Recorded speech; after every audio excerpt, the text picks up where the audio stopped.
If you're sick of starting over, this is for you.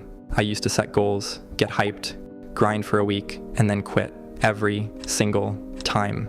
That cycle nearly broke me. But once I learned how discipline actually works, everything changed. This guide will show you how to build systems, crush excuses, and stay consistent long enough to finally win forever.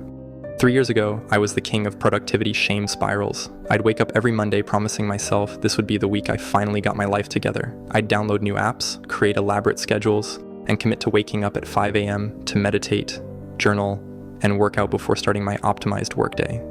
By Wednesday, I'd be back to scrolling my phone until midnight, hitting snooze 5 times, and eating cereal for dinner while binge-watching Netflix. The cycle would repeat every week, each failure making me more convinced I was fundamentally broken and lazy. What I didn't understand then was that I was fighting a battle I was designed to lose. Modern neuroscience reveals that willpower operates like a muscle. It gets depleted with use and needs time to recover.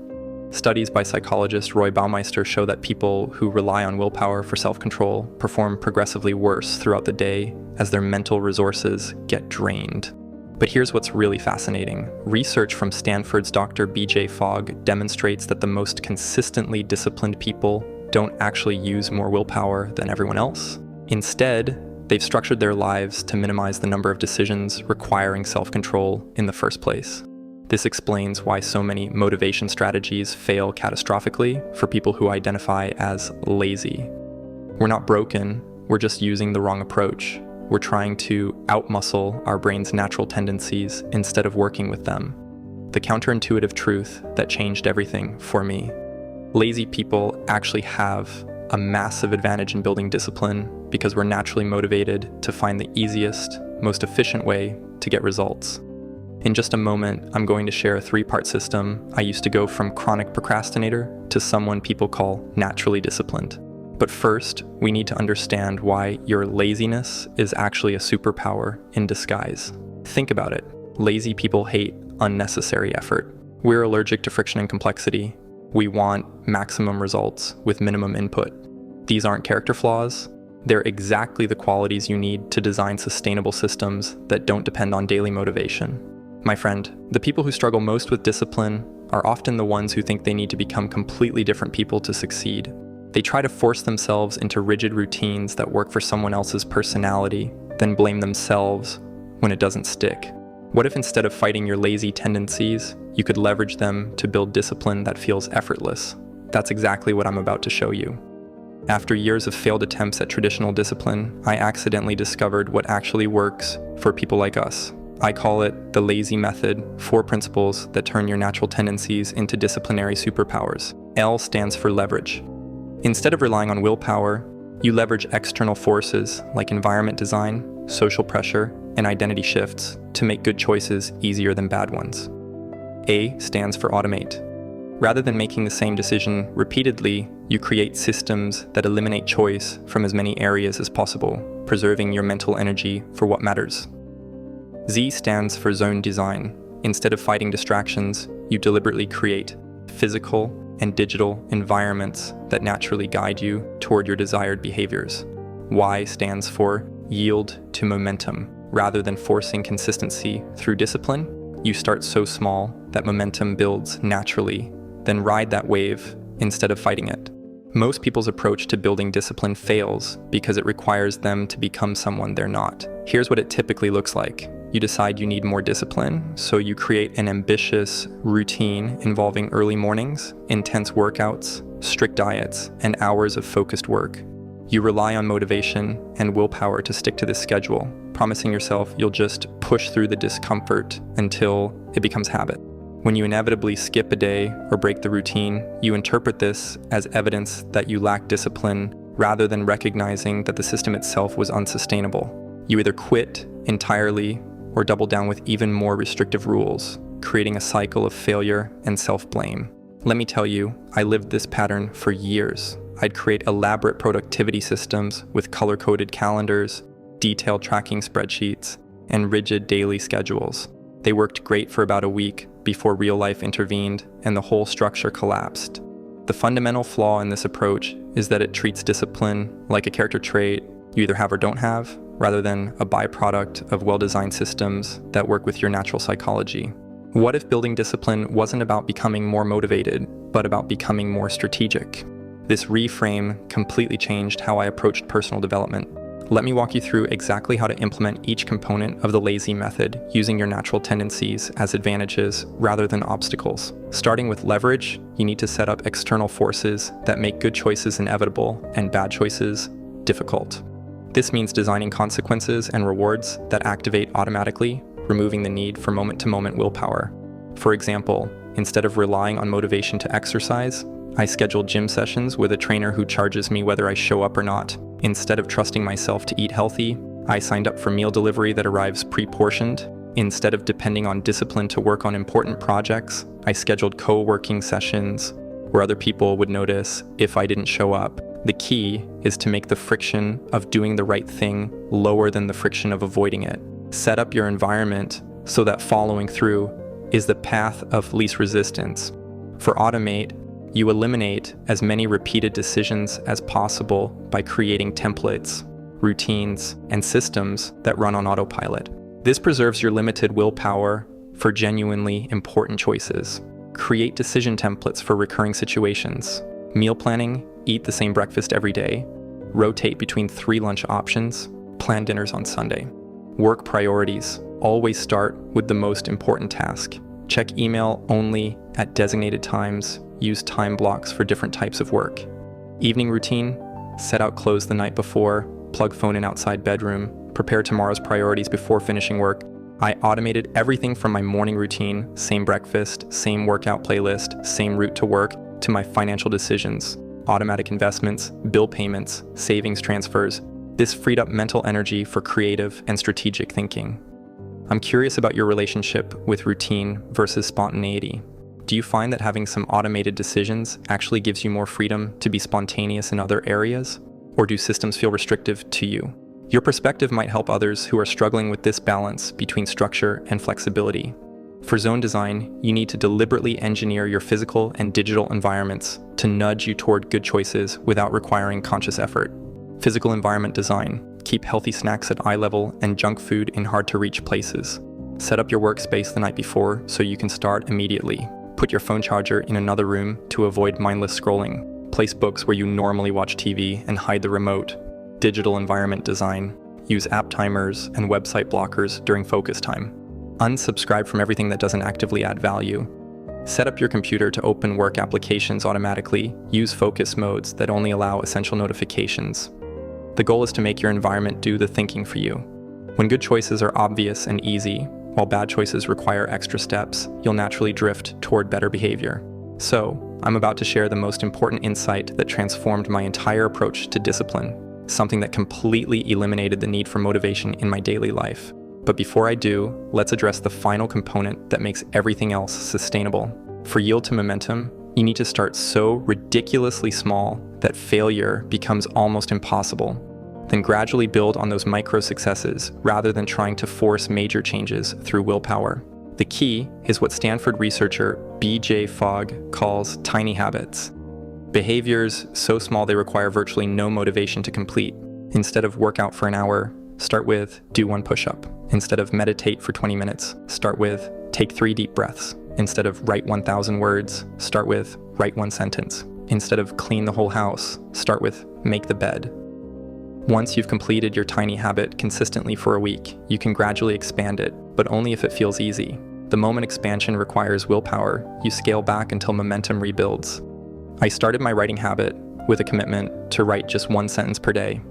After 2 weeks of consistent success, I naturally wanted to write more, so I increased to 1 paragraph. 6 months later, I was writing 1,000 plus words daily, not through discipline, but through momentum that built gradually without force. I notice I want to do more today, but I'm going to stick to my minimum viable habit to maintain momentum.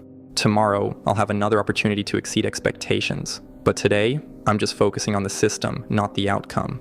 This internal dialogue became automatic, helping me resist the perfectionist urge to do too much too soon, the pattern that had sabotaged every previous attempt at building discipline. The power of this approach is that it completely bypasses the motivation problem. When your daily requirement is so small that you can't fail, you build identity and confidence through consistent wins rather than eroding them through repeated failures. As you implement the L.A.Z.Y method, be aware of these 4 common mistakes that prevent people from building sustainable discipline. 1. The motivation dependency trap.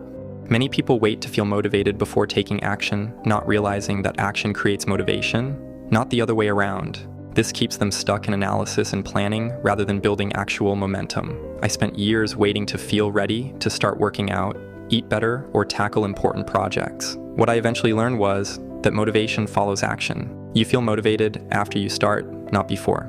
The fix is to commit to taking action regardless of how you feel. Design your initial steps to be so small that motivation becomes irrelevant. Once you start moving, motivation will catch up. 2. The all or nothing trap. People often abandon their systems after minor slip-ups, treating any deviation as complete failure rather than normal variation in human behavior.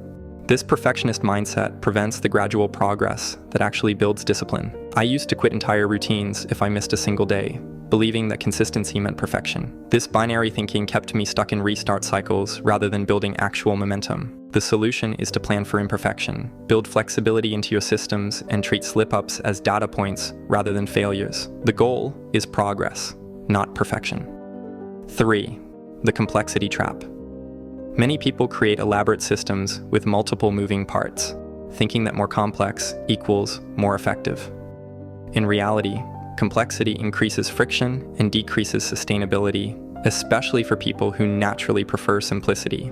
My early attempts at discipline involved detailed tracking sheets, complex reward systems, and multiple simultaneous habit changes. These systems worked briefly, but collapsed under their own complexity. The remedy is to start simple and add complexity only when necessary. One well-designed system that you actually use is infinitely better than a perfect system you abandon. The identity lag trap.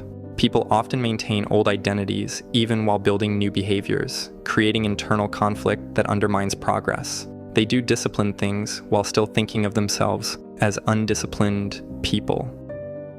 Even as I built consistent habits, I continued calling myself lazy and procrastinating, which created cognitive dissonance that made maintaining new behaviors harder than necessary. The antidote is to update your self-concept. As your behaviors change, start saying, "I'm someone who," instead of, "I'm trying to." This identity shift reinforces your new behaviors and makes them feel more natural.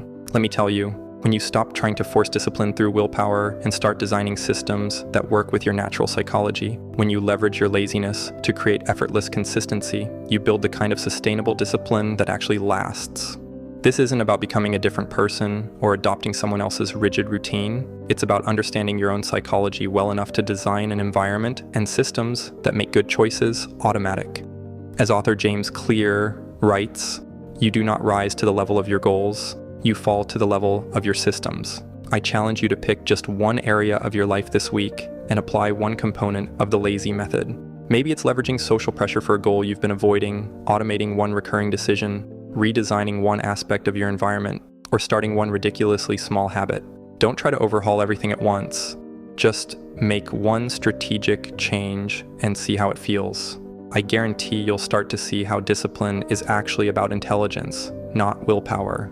Remember, in a world that glorifies grinding and hustle, the smart move is to be strategically lazy, building systems so good that discipline becomes effortless, not optional. Now that you understand how to leverage your lazy tendencies through the L.A.Z.Y method, let's dig deeper into the fundamental principle that makes all of this work. Because here's what most people miss. Discipline isn't about having incredible willpower or forcing yourself to do hard things.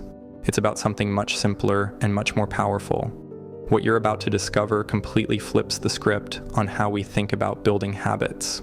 This next insight eliminated years of struggle for me and replaced it with something that actually felt easy. Let me show you what I mean. Discipline isn't about having incredible willpower. It's about creating environments where good decisions become the path of least resistance. For years, I approached discipline like it was a character trait that I simply lacked. I'd look at highly productive people and assume they possessed some internal strength that I didn't have. I'd download productivity apps, buy planners, and set ambitious goals, believing that this time would be different. Yet within days, I'd find myself struggling against the same old patterns. I'd blame myself for lacking motivation, for being lazy, for not wanting success badly enough. What I didn't understand was a fundamental principle of behavioral psychology. Our environments shape our actions far more powerfully than our intentions do.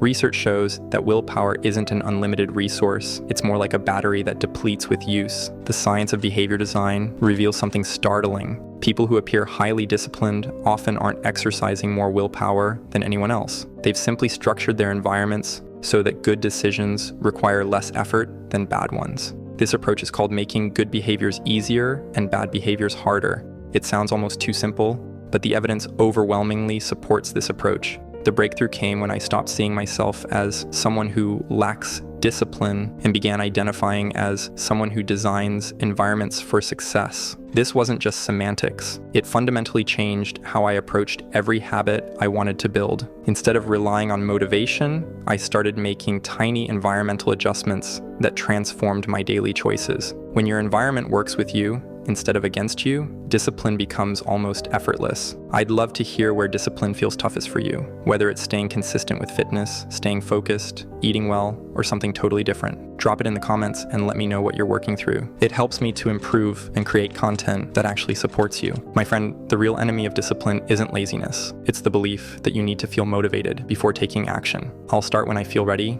I need to get motivated first. I just don't feel like doing it today. Successful people probably wake up excited to work.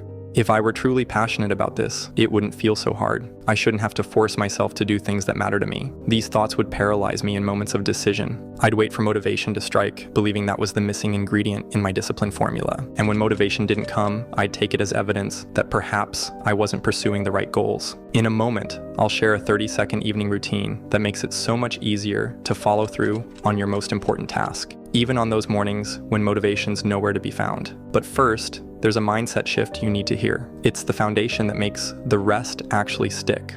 We've been conditioned to believe that action follows motivation, that we need to feel a certain way before we can act a certain way. But the neuroscience of habit formation tells us something completely different. Research shows that our emotional brain, which drives motivation, is activated by action, not the other way around. In other words, motivation doesn't lead to action. Action creates motivation. Studies on willpower further reveal that what we interpret as lack of motivation is often just our brain's natural resistance to energy expenditure. Our brains are wired for conservation, not achievement. The solution isn't found in discovering the secret to constant motivation. It's found in moment-by-moment choices to take small actions, regardless of how you feel. I started practicing a simple technique. Whenever I noticed myself waiting for motivation, I'd say, I don't need to feel like it to do it, and then take one small step, just putting on running shoes or opening the document I needed to work on. Every time you act without requiring motivation first, you build the neural pathways that make discipline your default state, rather than your struggle. When you stop relying on willpower and start building systems, something remarkable happens. Discipline becomes automatic rather than forced. The change wasn't immediate. There was no single moment where everything suddenly clicked. Instead, it was a gradual realization that my daily actions were becoming more consistent, more aligned with my goals, and strangely enough, requiring less mental effort. I'd notice small shifts.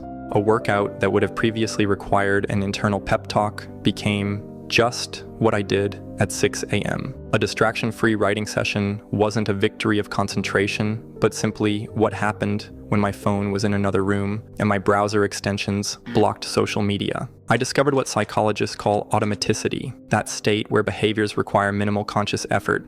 Studies show that once a behavior becomes automatic, it activates the basal ganglia part of the brain, rather than the prefrontal cortex, meaning it requires significantly less mental energy. Research finds that about 43% of what we do every day is performed out of habit, not conscious decision. The key insight is that people with the most self-control aren't necessarily exerting their willpower more often. They're triggering automatic routines that move them toward their goals. The foundation of this transformation is habit stacking, attaching new behaviors to existing ones. Instead of relying on memory or motivation, you anchor new habits to established routines, creating a chain reaction of positive behaviors. What's fascinating is how this shift affects not just what you do, but how you feel about what you do. The psychological burden of discipline disappears. You're no longer fighting yourself. Your systems are simply carrying you forward. You begin to experience what researchers call deep satisfaction, not the fleeting pleasure of immediate gratification, but the profound contentment that comes from living in alignment with your values and goals. But the real magic happens when you realize this transformation extends beyond just getting things done. Have you ever experienced a moment when discipline seemed to click for you? Share your story in the comments about a time when you found yourself naturally doing something that used to require tremendous willpower. Your experience might be exactly what someone else needs to hear right now. True discipline isn't proven when everything is going well. It's proven when every emotional signal tells you to quit. I was halfway through a critical project when everything seemed to fall apart. A family emergency demanded my attention. My usual routine was disrupted, my sleep suffered, and every cell in my body seemed to scream for abandonment of my commitments. In the past, this would have been the perfect storm of excuses to quit. My inner voice would have reasoned, you can always restart when things settle down, or it's okay to take a break under these circumstances. But something different happened. The systems I had built carried me through. Not perfectly, my output certainly decreased, but they kept me moving forward when pure willpower would have failed completely. The morning routine I had established didn't require a decision. My body simply moved through the motions. The distraction-free environment I had created didn't suddenly let Netflix in because I was tired. The social commitment I had made to my accountability partner didn't dissolve because I didn't feel motivated. By the time the crisis passed, I hadn't lost momentum. I hadn't fallen into the cycle of quitting and restarting that had characterized so much of my previous life. What I realized in that moment wasn't just that I could be disciplined. It was that I had become someone who simply didn't consider abandonment as an option. This is the ultimate test of your discipline transformation. Can you continue when motivation is completely absent? Can you trust your systems when your feelings are screaming for immediate comfort? Can you maintain consistency when life throws its inevitable curveballs? The freedom comes when you realize that discipline isn't about perfect performance. It's about reliable systems that account for your humanity, including your limits, your fluctuating energy, and your need for rest. When your systems include plans for failure and recovery, you create resilient discipline, the kind that bends but doesn't break under pressure. And that's when discipline transforms from a daily struggle into a sustaining force. The secret to achieving discipline the easy way isn't found in motivational quotes or forcing yourself to try harder. It's found in a fundamental shift from willpower to system design, from fighting your nature to aligning with it. This transformation doesn't happen overnight.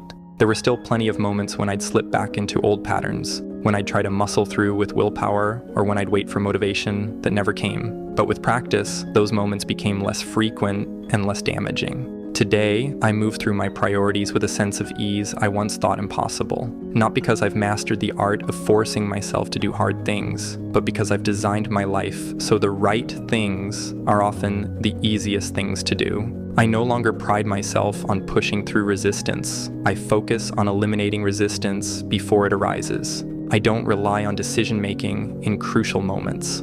I make decisions in advance through carefully crafted systems. And paradoxically, this approach has made me more productive than all my previous attempts at hardcore discipline combined. This doesn't mean I never face challenges or need to exert effort. It simply means that my baseline of consistent action happens automatically, saving my limited willpower for truly novel situations that require conscious choice. This transformation is available to anyone willing to make the same fundamental shift, from trying to become disciplined to designing for discipline. From focusing on your shortcomings to focusing on your systems. There's still one massive obstacle that trips people up even after they've optimized their surroundings: the excuses. You know what I'm talking about. Those perfectly logical reasons your brain serves up for why today isn't the right day to follow through. I'm too tired, I don't have enough time, I'll start fresh on Monday. These aren't character flaws, they're predictable patterns that can be systematically dismantled. What you're about to learn is how to build real discipline that doesn't depend on perfect conditions or perfect motivation. Let me destroy the biggest lie that's keeping you stuck. Motivation is not what separates disciplined people from undisciplined people. Motivation is actually the enemy of discipline because it's unreliable. I haven't felt motivated to work out in months, but I still hit the gym 5 times a week. Why? Because I have systems that make working out easier than not working out. My friend, here's the brutal truth. Disciplined people don't feel more motivated than you do. They just don't wait for motivation to show up. They've built structures that make the right choice automatic. Think of motivation like your phone's battery. It's nice when it's full, but you need to function when it dies. Systems are like having a charger everywhere you go. They work regardless of how you feel. The biggest lie the self-help industry sells you is that you need to find your why or get pumped up before you can take action. That's backwards. Action creates motivation, not the other way around. When I was trying to build my freelance business, I'd sit around waiting to feel inspired to work on proposals or reach out to potential clients. Some days I felt motivated, most days I didn't. The breakthrough came when I created a system. Every morning at 9 a.m., I'd send 3 outreach emails, period. No discussion with myself, no waiting for inspiration. So I'm about to share the environmental hack that makes willpower completely irrelevant. But first, you need to understand why your current setup is sabotaging you.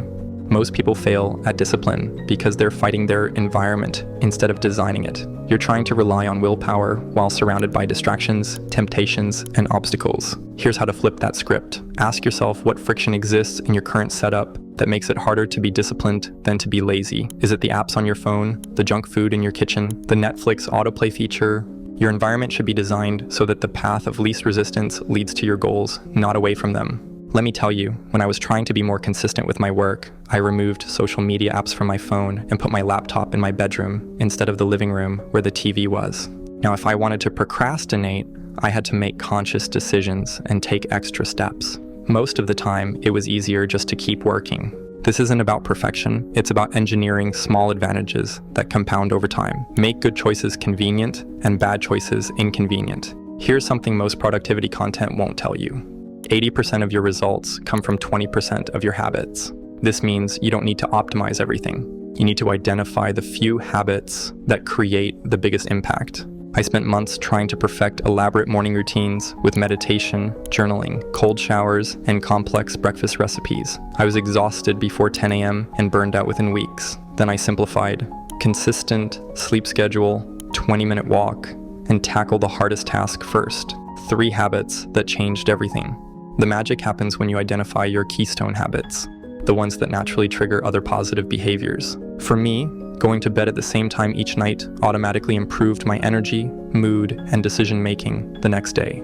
Stop trying to be the perfect human and start being a consistent human. Perfect is the enemy of progress, but consistent is the friend of results. Here's where most people get discipline wrong. They focus on stopping bad behaviors instead of replacing them with better alternatives. Your brain hates voids. If you just try to eliminate something without offering a substitute, you'll feel deprived and eventually cave. Instead of, I won't scroll Instagram, try, when I feel like scrolling, I'll read for 10 minutes. Instead of, I won't order takeout, try, when I want to order food, I'll make a protein shake first. I call this the substitution strategy. When I wanted to stop wasting money on random purchases, I didn't just try to stop buying things. Instead, I created a rule. Every time I wanted to buy something non-essential, I'd put that amount into my savings account first. Suddenly, I was rewarding myself for good financial behavior instead of just restricting myself. The replacement principle works because you're working with your brain's existing patterns instead of against them. You're redirecting the habit loop, not destroying it. I'm really curious about your experience with this replacement approach. Have you tried just restricting yourself versus finding alternatives? Which one actually worked for you long term? Feel free to share in the comments below. Your experience might just help someone else struggling with the same issue. Here's another place people mess up. They start with advanced level difficulty when they should be starting with tutorial mode. I see this constantly with people who decide they're going to work out for 2 hours a day when they haven't exercised in months. When I first tried to get consistent with fitness, I made the mistake of jumping into intense workouts that left me so sore I could barely function. I associated exercise with pain and exhaustion, so naturally, I started avoiding it. The breakthrough came when I lowered the bar drastically. Instead of hour-long gym sessions, I committed to 15 minutes of any movement. Walking, push-ups, stretching, didn't matter. Some days I did more, but I never did less than 15 minutes. Here's what happened. Those small wins built momentum. I started looking forward to my workouts because they felt achievable and I always felt good afterward. After a few weeks, I naturally wanted to do more because I was building a positive association. If it feels too hard to repeat consistently, it's not discipline, it's your ego.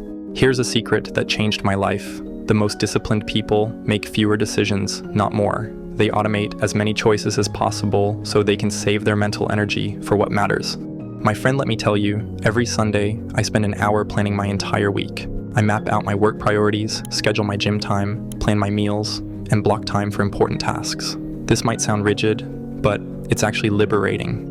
During the week, I don't waste mental energy deciding what to do next. I just follow the plan. I don't debate whether I should work out. It's already scheduled. I don't wonder what to have for lunch. I already decided on Sunday. The question you should ask yourself, how much energy am I losing by fighting with myself every single day about basic decisions? Oh, and quick heads up, I recently launched YouTube memberships, and it's a way for us to connect a bit more directly. Members get things like priority replies and can even pitch in ideas for future content. If that sounds fun, I'd be honored to have you on board. Just hit that join button below. Here's the deeper game. Instead of trying to achieve goals, focus on becoming the type of person who naturally achieves those goals. This is the difference between outcome-based habits and identity-based habits. Outcome-based. I want to save $10,000 this year. Identity-based. I want to become someone who makes smart financial decisions. When you focus on identity, the behaviors become natural expressions of who you are, not things you have to force yourself to do. I stopped trying to be more productive and started identifying as someone who respects their own time. Suddenly, saying no to distractions wasn't discipline. It was just being consistent with who I am. Every action you take is a vote for the type of person you want to become. The question isn't, what do I want to achieve, but who do I want to become? Here's what most people don't understand about discipline. It's not about the individual actions, it's about the compound effect over time. Reading one article doesn't make you smarter, but reading consistently for a year will transform how you think. I started putting away $100 per week when I was 24. It felt meaningless at the time. $100 couldn't even cover a weekend out. But 3 years later, that boring habit had created a $15,000 emergency fund that completely changed my relationship with money and risk-taking. The same principle applies everywhere. One push-up won't get you fit, but one push-up every day builds the identity of someone who exercises. One networking coffee won't build your career, but consistent relationship building compounds into massive opportunities over time. Most people overestimate what they can do in a day and underestimate what they can do in a year. Discipline is about making that trade-off consciously. The final principle I'm about to share is the one that makes everything else sustainable. It's about embracing something most people desperately try to avoid. Here's something that might disappoint you. Discipline is boring. It's not sexy or exciting. It's doing the same productive things over and over until they become automatic. My daily routine looks almost identical every weekday. Same wake-up time, same workout, same work blocks, same evening routine. From the outside, it probably looks repetitive and dull, but these boring systems produce exciting results. If your routine feels too exciting, you're probably not making real progress. Excitement often means novelty, and novelty is the opposite of consistency. The most successful people I know have incredibly predictable routines because predictability leads to compound results. I call this the boring success principle. The people crushing it in their careers and finances have the most mundane daily habits. They don't chase shiny objects or constantly switch strategies. They find what works and repeat it until it becomes automatic. Don't chase the dopamine hit of trying new productivity systems every week. Find something that works and stick with it long enough to see results. Here's how to build your discipline operating system. 1. Environment audit. Look at your spaces and identify what's making bad choices easy and good choices hard. Redesign accordingly. 2. Identify your keystone habit. What's the one habit that would trigger the most positive changes in your life? Start there. 3. Create if-then plans. If X happens, then I will do Y. Pre-decide your responses to common situations. 4. Stack the deck. Make good choices more convenient than bad choices. Remove friction from what you want to do. Add friction to what you want to avoid. 5.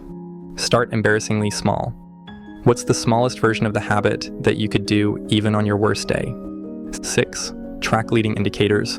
Don't just track results, track the actions that create results. Remember, you're not trying to become a different person overnight. You're building systems that make good choices automatic and bad choices inconvenient. The goal isn't to never feel resistance, it's to act despite resistance. That's where real confidence and self-trust come from. Every time you follow through when you don't feel like it, you're proving to yourself that you're reliable. At the end of the day, discipline isn't about the goals you achieve. It's about becoming someone who keeps their word to themselves. That internal trust is worth more than any external accomplishment. My friend, even with bulletproof systems and zero excuses, there's still one skill that determines whether you'll actually execute on your plans. Focus. And here's the thing, most people's attention is completely scattered. They're not failing because they're lazy or unmotivated. They're failing because they can't concentrate on what matters long enough to make real progress. Their brain is constantly pulled in 10 different directions, making them feel busy but keeping them unproductive. This next section is going to fix that fundamental problem once and for all. Most people don't struggle because they're lazy. They struggle because their attention is all over the place. They want to focus, they try to stay on track, but their brain is constantly pulled in 10 different directions. You wake up thinking, today, I'll finally get things done. But somehow, the day ends and nothing important is finished. You answered messages, scrolled a bit, watched a few videos, maybe even opened your to-do list. But the real work, it didn't happen. This is what's actually happening. You're stuck in reaction mode. You're not choosing what to focus on. You're just responding to whatever pops up. Notifications, emails, random thoughts. It feels like you're working, but you're just spinning your wheels. Research shows that people who multitask a lot actually get worse at filtering distractions. They lose the ability to tell what matters from what's just noise. That's terrifying, because when you can't tell urgent from unimportant, you waste time on the wrong stuff. You stay busy, but you don't move forward. If you want to fix this, you don't need a fancy app or a productivity hack. You just need to protect your attention. That means turning off distractions, doing one thing at a time, and giving your full focus to what actually matters. It sounds simple, but most people never do it. And that's exactly why they stay stuck. Focus is a skill, and like any skill, it gets stronger the more you train it. My friend, here's what I used to call being productive. Laptop open, phone buzzing, Slack notifications, replying to messages, music on, maybe even eating, all while trying to work. I used to answer messages, jump between tasks, and feel super busy. I thought multitasking made me productive, but I wasn't getting anything important done. In fact, multitasking is fake. Your brain can't actually do multiple things at once. It just switches between tasks really fast, and every switch costs you time and energy. Every time you jump from one thing to another, your brain needs a moment to basically reboot. That pause is so quick you barely notice it, but it adds up fast. It's like trying to have 3 conversations at once. You're not really listening to any of them. You think you're being efficient, but you're just scattered. The people who get stuff done aren't better at multitasking. They're better at focusing on one thing until it's finished. That's the difference between feeling busy and actually being productive. Let me tell you, most of us spend more time pretending to be productive than actually getting things done. We build fancy to-do lists, set up new apps, color code everything, and then waste hours scrolling or watching shows as a reward for work we didn't really do. This is called productivity theater. It looks like progress, but nothing really moves forward. You feel tired, stressed, and guilty, even though you've barely made real progress. You convince yourself it was a break you earned, but deep down, you know it wasn't. My friend, being busy isn't the same as being effective, and without focus, no system in the world will fix that. The moment everything changed was honestly pretty pathetic. It's 3 a.m. on a Thursday. I'm lying in bed scrolling TikTok, eating cereal straight from the box, like some kind of sad nocturnal creature. And I had this moment, this sharp, brutal moment of clarity. I looked at myself and thought, is this it? Is this who I am now? A 25-year-old with all these big plans but zero follow-through, distracted by every notification, anxious about everything, covered in Lucky Charms dust and regret. People say you overestimate what you can do in a week and underestimate what you can do in a year. But I wasn't even getting the 1-year part right because I couldn't focus for 1 hour. I kept showing up tired and distracted for the things that actually mattered. It felt like a waste. So right then, sitting in a mess of cereal and regret, I made a choice. I'm going to train my focus like an athlete training for the Olympics. It wasn't the most glamorous wake-up call, but it was real. That was the moment I knew something had to change. We all have those moments where it finally clicks that change is non-negotiable. When that happened for you, did you just strip things away, or did you fill that space with something better? Comment below. Your insight could be the thing that sparks someone else's breakthrough. My friend, there was this time when I finally got tired of being stuck, so I made a choice. I would treat my focus like a weak muscle that needed training. Not some quick fix or fancy trick. Real recovery. I called it my attention recovery program. Think of it like going to the gym after sitting on the couch for years. It wasn't easy at first, but it worked. Let me show you what I did. Rule number 1, the phone prison. If you want to focus, start by dealing with the number 1 distraction, your phone. Treat it like it's dangerous. During deep work hours, put it away, far away, in a drawer, across the room, even in your car if you need to. I used to check mine without thinking, literally hundreds of times a day. But once I started locking it away, I slowly broke the habit. You can't trust willpower alone. If it's near you, you'll check it. The goal is to create space between you and distraction. That space gives you clarity. You don't have to quit your phone forever, just learn to control when and how you use it. Rule number 2, one thing at a time. You don't owe everyone access to your brain 24/7. You're not customer service for every random thought people throw your way. Turn on Do Not Disturb and protect your focus time like a bouncer guarding an exclusive club. That one text about lunch plans, it might seem small, but it totally derails your flow. Little distractions add up, and before you know it, your whole groove is gone. And the worst part, it takes way longer to get back into focus than it did to lose it. Studies say it can take over 20 minutes to fully refocus after even a short interruption. That's not just a small detour, it's a full-on productivity crash. So treat your focus like it's expensive, because it is. Rule number 3, the 20-minute rule. Don't hype yourself up by saying, I'm gonna build my whole business today. That's how you overwhelm yourself before you even begin. Instead, say something like, I'm just gonna open my laptop and write one awful sentence about my business idea, and that's already a win. Make your first step so easy, you'd feel silly not doing it. The hardest part is just starting. Once you're moving, everything gets easier, like pushing a heavy cart. It's tough at first, but once it rolls, it practically moves itself. Don't wait for motivation. Start tiny, then ride the momentum. Momentum is everything. Rule number 4, clear your mind by writing things down. Trying to keep everything in your head only creates stress. You're constantly juggling thoughts like, don't forget that email, or I need to buy groceries, or what was I supposed to finish today? Start writing things down, everything. To-do lists, random ideas, groceries, tasks, whatever's on your mind. When you cross something off, it gives your brain this little win. And here's the cool part. Research shows that you're 42% more likely to reach your goals just by writing them down. It's a simple habit that makes a big difference and helps you focus on what actually matters. By the way, if you're vibing with the videos, you'll love my newsletter. I share personal growth tips, behind-the-scenes thoughts, and stuff I don't share anywhere else. If you feel like it, check out the link below and join me on Substack. Would love to see you there. You've probably heard a lot of tips by now, but here's the part most people skip. It's the one thing that actually makes all the other tips work. Be okay with discomfort.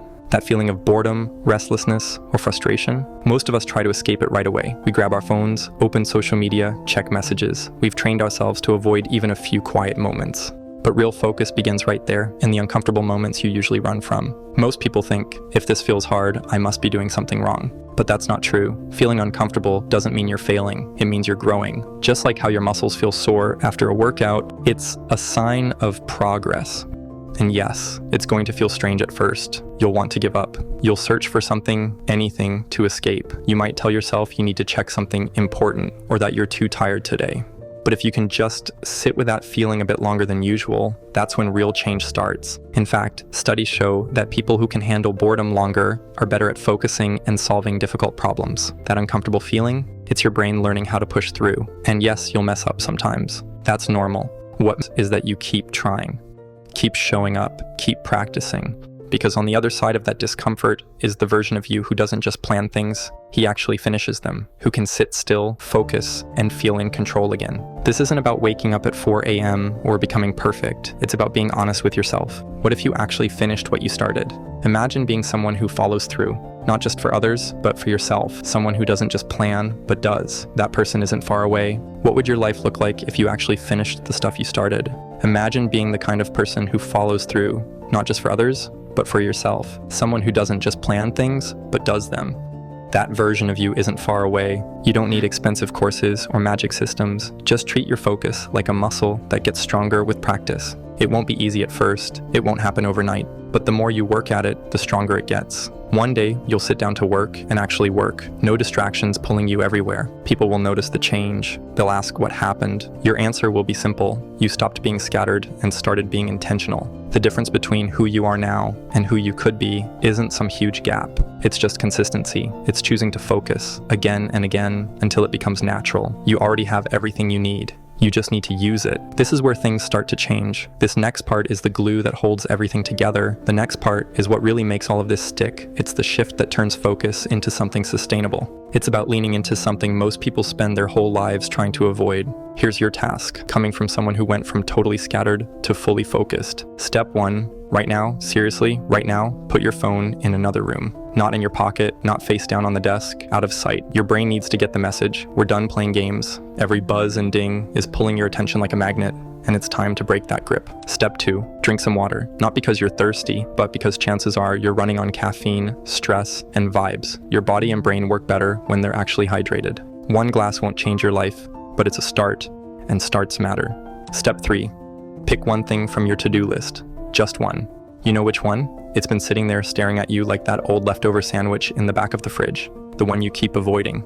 Don't stress about finishing it today. Just start, open the document, write the first sentence, send the first email. Touch it. That's how momentum begins, with the smallest move in the right direction. Starting is magic. Once you move, those racing thoughts quiet down. Your brain stops looking for distractions when it has something real to focus on. When your mind wants to reorganize your bookmarks or research random topics, just say not now. Don't fight it, acknowledge it, and redirect. This is your comeback story. No dramatic music, no cheering crowd, just you doing work when nobody's watching. That's where real confidence comes from, showing up for yourself consistently. Do this daily, even for 20 minutes, and people notice. They'll ask what changed. You'll shrug and say, I trained my focus. No expensive courses, no magic apps, no 5 a.m. wake-up calls, just deciding to stop being scattered and start being intentional. The gap between who you are now and who you could be isn't huge. It's just consistency. It's choosing focus over distraction again and again until it becomes automatic. Your scattered self got you this far. Your focused self will take you everywhere else. My friend, focus gives you the ability to execute, but execution without the right strategy can still leave you spinning your wheels. This is where most people sabotage themselves, not through lack of effort, but through constantly switching paths before they've given any single approach enough time to work. They mistake motion for progress and end up nowhere fast. The breakthrough insight I'm about to share separates the people who make steady progress from those who stay perpetually stuck at the starting line. It's about choosing conviction over perfection. I spent years devouring every piece of self-help material I could find. My bookshelf was packed, my highlights were extensive, my motivation was sky high. Yet somehow, I remained exactly where I started. Sound familiar? The problem isn't the information, it's how we approach it. Think about climbing a mountain for a moment. Most people obsess over finding the perfect path to the summit. They analyze every route, compare difficulty levels, and debate which approach is optimal. But here's what I've learned. There are usually multiple viable paths up any mountain. The tragedy isn't choosing the wrong path. It's constantly jumping between paths. Picture this. One route might be steeper, but more direct. Another might have gentle slopes, but take twice as long. A third might look easy from the bottom, but hide treacherous terrain ahead. The truth is, you won't know the real challenges of any path until you commit to walking it. And I'm going to reveal the exact framework that helped me finally break through and build my first consistent 5-figure monthly business in just a moment. But first, we need to understand why most people sabotage themselves before they even begin. Here's the game changer. You need perfect conviction about your plan more than you need a perfect plan. Your strategy is simply how you prioritize resources to reach your destination. But your ability to execute that strategy, to walk the path without constantly second-guessing yourself, that's what determines your success. Most people already know what to do. If I told you to get in shape, you'd instinctively know to stop eating junk food and start moving more. Want to build muscle? Lift weights? Want to get stronger? Progressively increase the load. These aren't revolutionary insights, yet people don't do them. Why? Because they're waiting for the perfect plan instead of executing the obvious one. I call this the fallacy of the perfect pick. We procrastinate on taking action because we're convinced there's a better strategy just around the corner. But perfection is the enemy of progress. Let me share a painful personal example from just 2 years ago. I was juggling way too many projects at once. I had a drop shipping store, a YouTube channel I was trying to grow, a freelance social media management gig, an affiliate marketing website, and I was even attempting to flip products on Facebook Marketplace. On paper, I looked like a hustler. In reality, I was completely overwhelmed. I was making some money from each venture, nothing crazy, maybe a few hundred here and there. But because I was spread so thin, I couldn't focus deeply enough on any single one to actually scale it properly. I was treading water in 5 different pools instead of swimming to shore in one. The irony? If someone had asked me what the problem was, I would have said I needed better strategies. I thought I needed to find the next trending product, the viral content formula, or the perfect marketing funnel. But the real issue was execution. I wasn't sticking with anything long enough to master it. I'm curious, have you ever found yourself in a similar situation where you were juggling too many projects or constantly switching strategies? What was your experience like? and what helped you break out of that pattern? I'd love to hear your story. Here's a truth that will change your perspective. You can beat most people at anything if you just stick with it for 1 year. If you're willing to be terrible at something, for 100 consecutive days, you'll surpass most of your competition. The bar for excellence has never been lower. Why? Because most people quit at the first sign of real difficulty.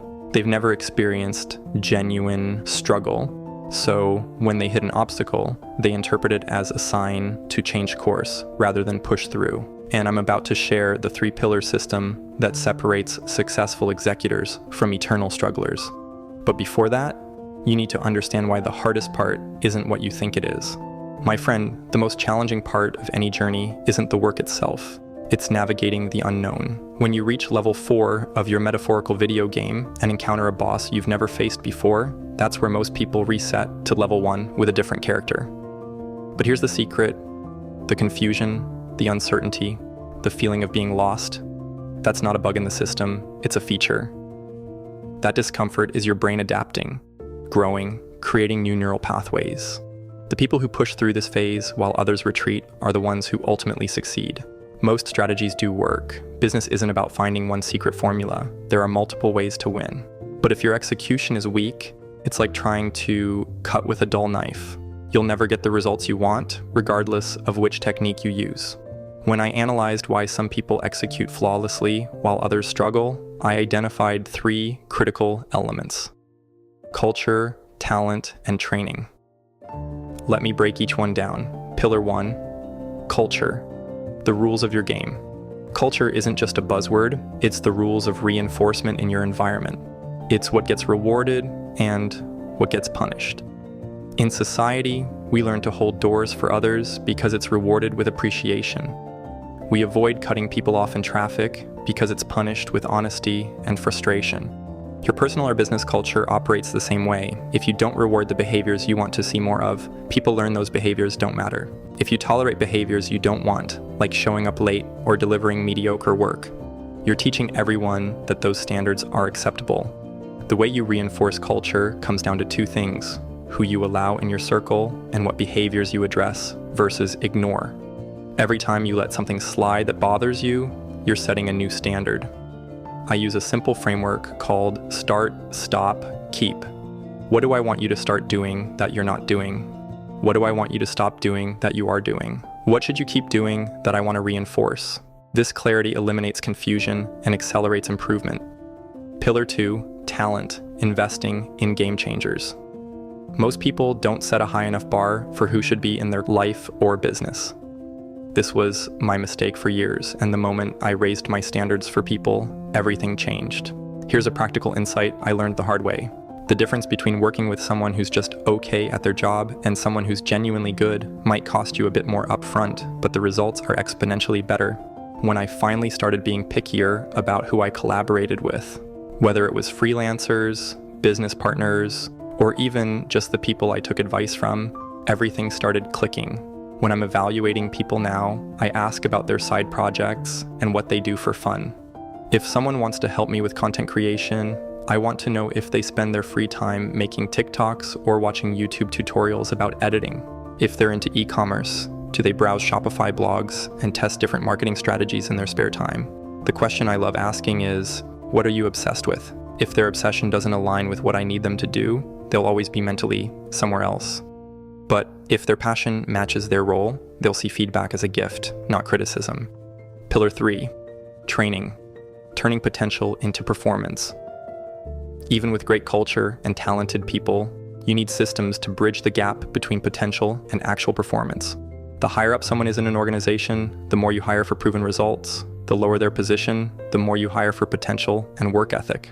I'll take someone who's generally intelligent and hardworking over someone with more experience, but less drive, every time. Smart people catch up to and surpass less intelligent people quickly when they're motivated.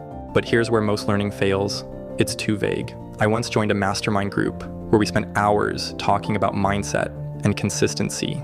Everyone nodded along, felt motivated, and then nothing changed. When I finally asked what consistency actually looked like day to day, we realized it meant things like posting content every single day at the same time, checking analytics weekly and adjusting based on what we learned, reaching out to 5 potential customers every morning and tracking our progress with actual numbers instead of just feeling like we were doing well. Once I translated these big concepts into specific daily actions, my results improved dramatically. Instead of trying to be more consistent, I had a checklist of exactly what consistency meant. Success isn't about being smarter or luckier than everyone else. It's about being willing to endure pain and uncertainty longer than your competition. While others are switching paths every time they hit an obstacle, you're developing the skills and resilience to break through. The next time you feel tempted to abandon your current strategy, ask yourself, is this a strategy problem or an execution problem? 9 times out of 10, it's execution. Instead of looking for a new path, focus on sharpening your knife. Remember, you can beat 99% of people without any special advantages, just by being willing to stick with something long enough to make all the necessary mistakes and learn from them. Let me tell you, picking the right path and sticking to it is crucial, but even the best strategy will fail if you can't maintain consistency over time. This brings us to the ultimate test of any system. What happens when motivation completely vanishes? When life gets chaotic? When the initial excitement fades? When every fiber of your being wants to quit?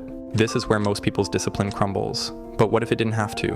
What if you could build systems so robust that they carry you forward regardless of how you feel? Let me tell you, most people think consistency comes from motivation, but it doesn't. It comes from having systems that make motivation irrelevant. If you spend your days waiting for inspiration to strike, riding the emotional waves of high motivation followed by complete abandonment, when that feeling fades, you're guaranteeing inconsistency. You're building a pattern where your actions depend entirely on your emotions, which by their very nature fluctuate wildly. But if you spend your days executing simple systems that trigger your desired behaviors, regardless of how you feel, you're building true consistency. You're creating patterns that function even on your worst days, when motivation is nowhere to be found. Because consistent progress isn't created by occasional heroic efforts. It's built through unremarkable, sometimes boring, reliability. Think about it. Has motivation ever lasted? Has there ever been a time when you felt consistently inspired, day after day, month after month, without dips? Of course not. Motivation, by definition, comes and goes. It's an emotion, not a foundation. Today, I'm going to share 3 powerful systems for building unbreakable consistency in just a minute. But first, we need to understand why our traditional approach to staying on track is fundamentally flawed. The truth is, your brain is wired to conserve energy, to avoid discomfort, to keep you safe rather than helping you grow. This isn't a design flaw. It's a survival mechanism that served our ancestors well, but sabotages our modern goals. When you understand this, you stop fighting yourself.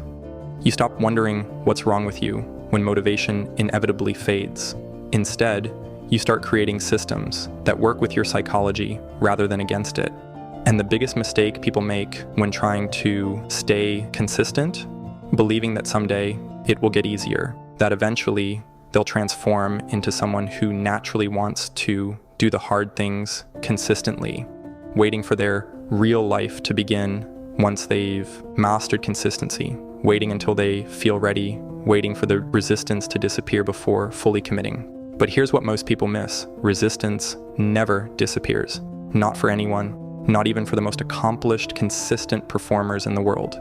The truth is, continuing to wait for consistency to feel good is the most dangerous choice you can make. Because while you're waiting for the perfect conditions, your one precious life is passing by, one inconsistent day at a time. I've watched this pattern play out repeatedly. The entrepreneur who's been about to launch for years, waiting until their offering feels perfect. The aspiring writer with a dozen half-finished manuscripts, each abandoned when the initial excitement wore off. The perpetual fitness beginner, restarting from scratch every few months after inevitable lapses. In every case, these people aren't lacking information or ability. They're caught in the motivation trap, believing that consistent action should feel consistently good. But winners know better. They know that discomfort is the price of admission for any meaningful achievement. They've built systems that carry them through the inevitable valleys of low motivation that everyone experiences. The difference between an amateur and a professional is that the amateur waits until they feel motivated or inspired to do the work, while the professional has developed systems to show up regardless of how they feel. The professionals aren't superhuman. They face the same resistance you do. The difference is what happens next. Most people dramatically overestimate what they can accomplish in a day and massively underestimate what consistent, small actions can create over a year. Our brains aren't designed to comprehend the incredible power of compound growth. We're wired for immediate payoffs, not delayed gratification. This temporal myopia is why consistency feels so unrewarding in the moment and why it's so tremendously powerful in the long run. Consider this reality. If you improve at something just 1% each day for a year, you'll end up 37 times better by the end of that year. Not 365% better, which would be impressive enough, but 3,700% better due to the compound effect. Conversely, if you decline by just 1% each day, after a year, you'll have lost virtually everything. This isn't abstract theory, it's mathematical reality. I'm curious about your own experience with consistency. What systems have you already tried to stay on track when motivation fades? Have you found certain approaches work better than others for your particular challenges? I'd love to hear what's worked for you, or where you've struggled, as we all have different triggers and responses to resistance. The key insight that transformed my approach to consistency came when I stopped asking, how do I stay motivated? And started asking, how do I make motivation irrelevant? This paradigm shift changes everything. It moves you from the desperate search for emotional fuel to the deliberate creation of systems that function regardless of your emotional state. So, what exactly are these systems? They fall into 3 categories: environment design, minimum viable actions, and accountability architecture. First, environment design means structuring your physical and digital spaces to make desired behaviors easier and undesired behaviors harder. This isn't about willpower, it's about physics. Want to stay consistent with reading? Keep books visible in every room and your phone in another room. Want to exercise consistently? Sleep in your workout clothes and place your running shoes by the door. Want to stop mindless social media scrolling? Delete the apps and use browser extensions that block distracting sites. The fundamental principle is simple: reduce friction for good behaviors and increase friction for bad ones. Your environment will always win against motivation in the long run. Second, establish minimum viable actions, the smallest possible version of your desired behavior that still counts. Not feeling motivated to work out for an hour? Your minimum viable action might be putting on your gym shoes and exercising for just 2 minutes. Don't feel like writing for 3 hours? Commit to writing a single sentence. These minimums accomplish 2 critical things. They maintain the behavioral chain that forms your habit, and they often overcome the initial resistance that prevents starting. And I'm going to tell you exactly how to combine these systems into an unbeatable consistency toolkit in just a moment. But first, we need to explore the 3rd critical system that most people completely overlook.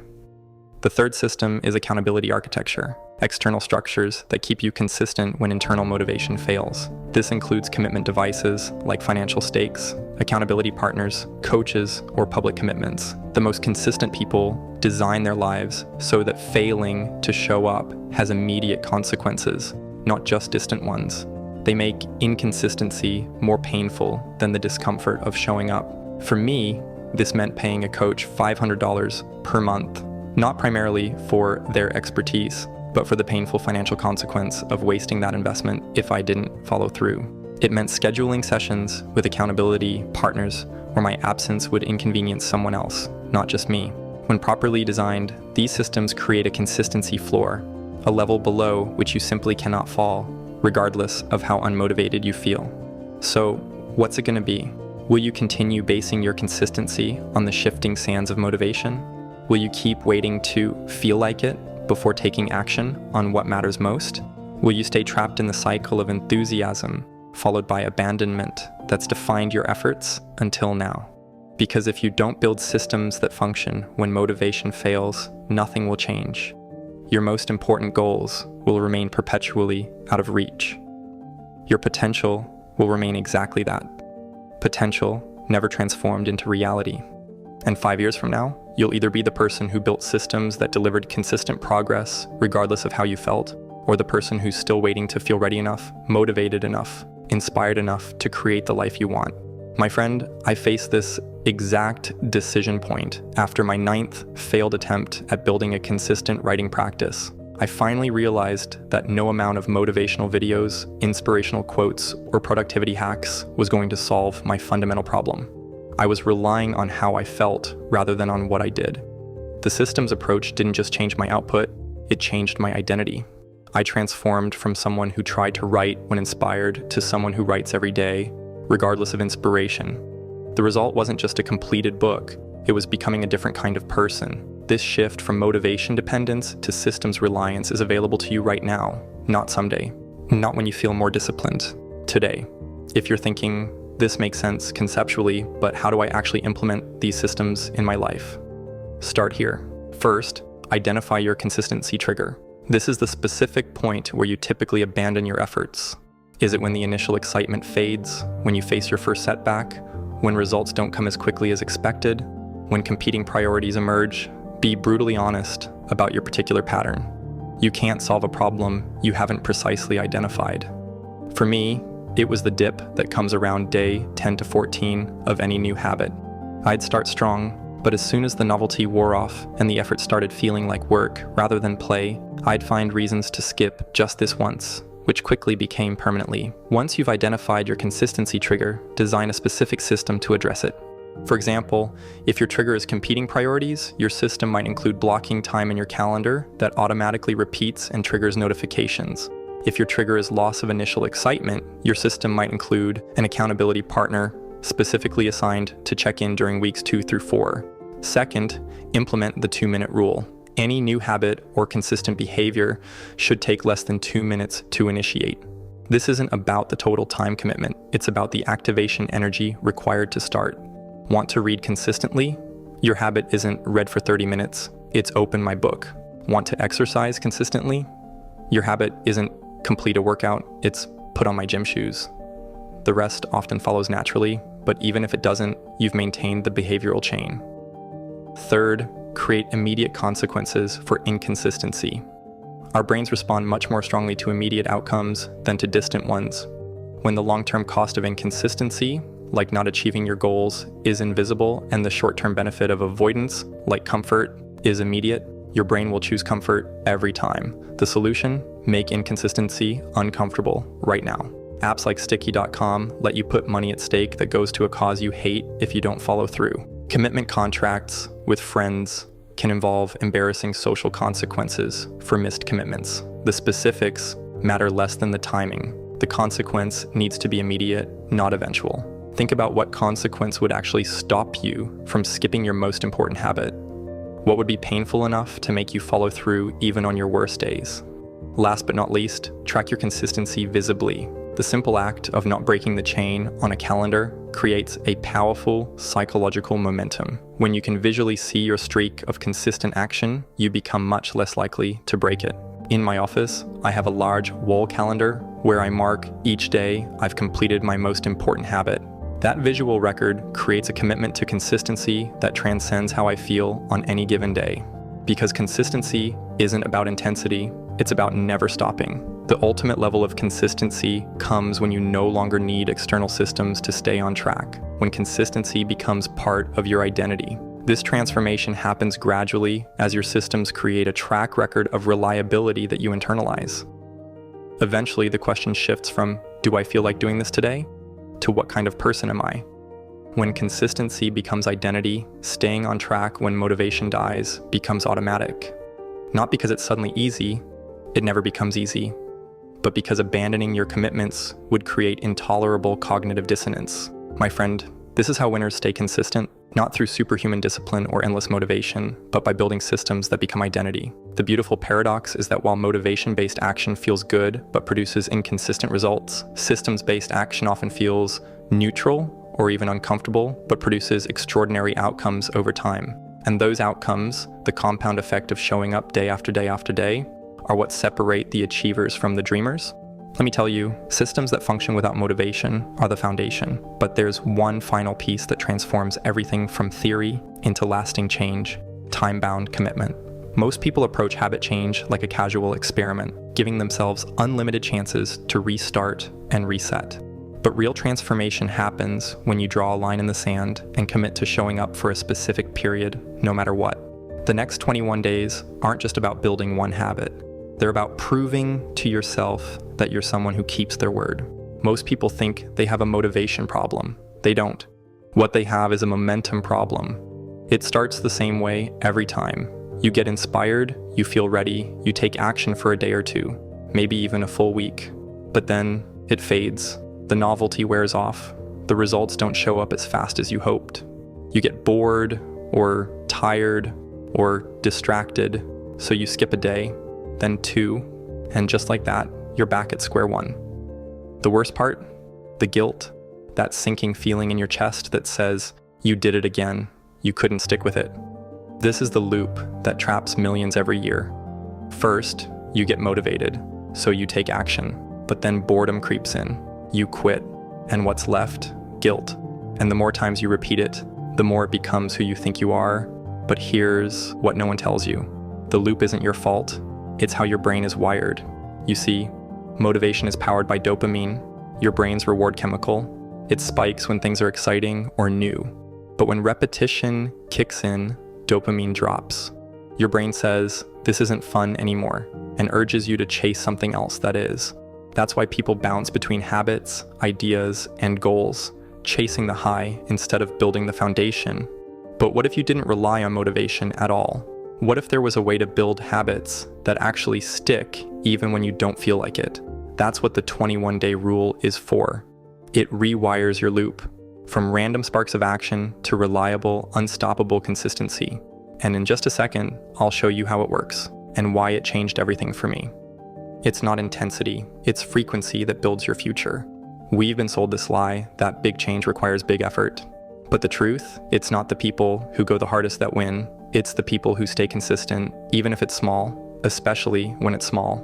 Let me tell you about my friend, Michael. He wanted to get fit, but every time he started a workout plan, he'd go all in, hour-long sessions, strict diets, everything. And every time, he'd quit by week 2. So one day, he tried something different. He made a deal with himself. Just one push-up a day. That's it. Not a full workout. Not even 10 minutes. Just one. It sounded ridiculous, but he did it anyway. One push-up turned into 2, then 5, then a quick stretch, then a jog, and without even realizing it, Michael became someone who worked out daily, not because he forced it, but because he normalized it. That's the power of micro-consistency. See, your brain's habits live in a part called the basal ganglia, a region wired for repetition. It doesn't care if the task is big or small. It only cares if it's repeated. Every time you do a habit, even for a minute, you're strengthening the neural pathway that says, this is who I am now. You're not chasing motivation anymore, you're building identity. And here's the magic part. You won't feel the shift when you see results. You'll feel it the moment you show up on a day you really didn't want to and do it anyway. That's when you become the kind of person who doesn't miss. Not because it's easy, but because you've stopped relying on motivation and started relying on who you've become. This is where everything started to change for me, and you'll see why in a moment. So here are 3 rules that make any habit stick for you. Start stupidly small. You want to change your life? Don't start big. Start stupidly small. I'm talking floss 1 tooth small. Read 1 page small. 1 push-up small. Because if it feels easy, your brain doesn't resist it. You sneak past the mental friction that normally stops you. The key is making it so small you can't fail. So what's your stupidly small habit? Share it in the comments below. I'm reading, replying, and I want to see what you're starting with. Let me tell you something that changed everything for me. I used to say I wanted to be someone who journals daily, but every time I sat down, it felt like a task. Until one day where I told myself to write just 1 sentence. That's it. Write 1 single line in a notebook. Most days, I'd write more. But the win wasn't the words, it was the consistency. That sentence became a streak. That streak became momentum. That momentum turned into a habit. Because your brain doesn't care about the size of the win, it only cares that you showed up. Small wins compound. But here's the secret. They only work if you can see them stacking. And that brings us to the next rule. Track it visibly. Ever noticed how crossing something off a list just feels good? That's dopamine, and it's your best friend when it comes to habits. See, your brain is wired to chase progress, not perfection. When you track your habit, whether it's a red X on a wall calendar or a simple habit app, you're feeding your brain visible proof that you're winning. And what gets measured gets repeated. When I started tracking workouts, something strange happened. I didn't just want to move, I wanted to protect the streak. That 1 red X on my wall became 3, then 10, then 21. And suddenly I wasn't asking, do I feel like working out today?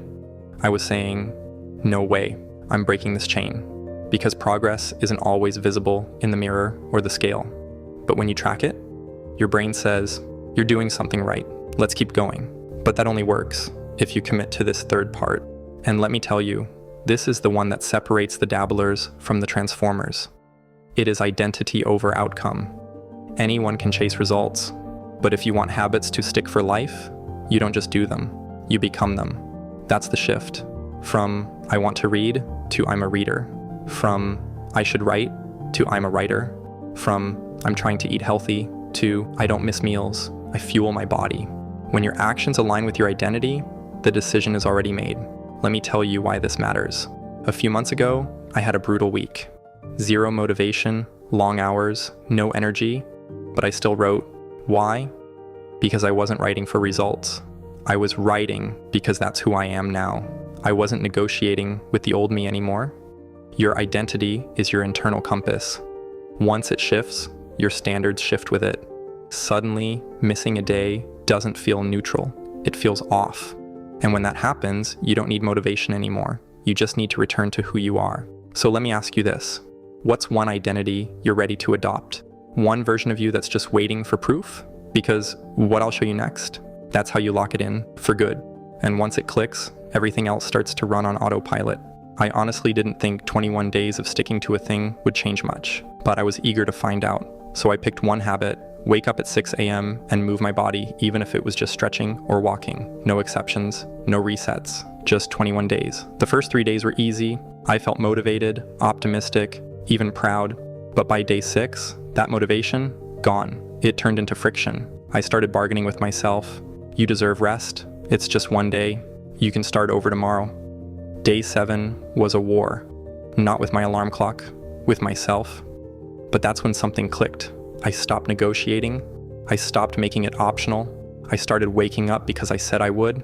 And something about that, keeping a promise to myself, started to rewire the way I saw everything. By day 10, the habit wasn't just part of my morning, it was part of me. I wasn't just someone trying to be disciplined. I had become someone who doesn't miss. But what really shocked me came on day 21, and it wasn't what I expected. It wasn't about the habit anymore. It was about the confidence. I didn't just wake up early, I walked taller, I worked better. I didn't second guess myself so much, because when you show up for yourself long enough, you start to believe in the person you're becoming. And that's when real transformation begins. Let me show you how to lock that change in for good. By day 21, the change won't just be physical, it'll be personal. You'll stop asking, can I do this? And start saying, this is who I am. There's a quiet confidence that builds when you show up for yourself, especially when no one else is watching. You no longer negotiate with yourself, you execute. The habit you chose becomes the anchor. But the ripple effect, that's what makes it different. You'll start eating better because your standard is higher now. You'll say no more often to distractions, to time wasters, to your own excuses. Your sleep feels deeper, your mind sharper. Even your posture changes, like your body finally caught up to the mindset. And it all started with one thing done daily. One promise you didn't break. You didn't just build a habit, you built belief. Belief that you can commit. Belief that you can trust yourself again. Belief that you're no longer the kind of person who starts and stops. So here's your challenge. Pick one thing, one habit. Do it for 21 days. No excuses, no 0 days. Drop your one thing in the comments. I'll reply to as many as I can.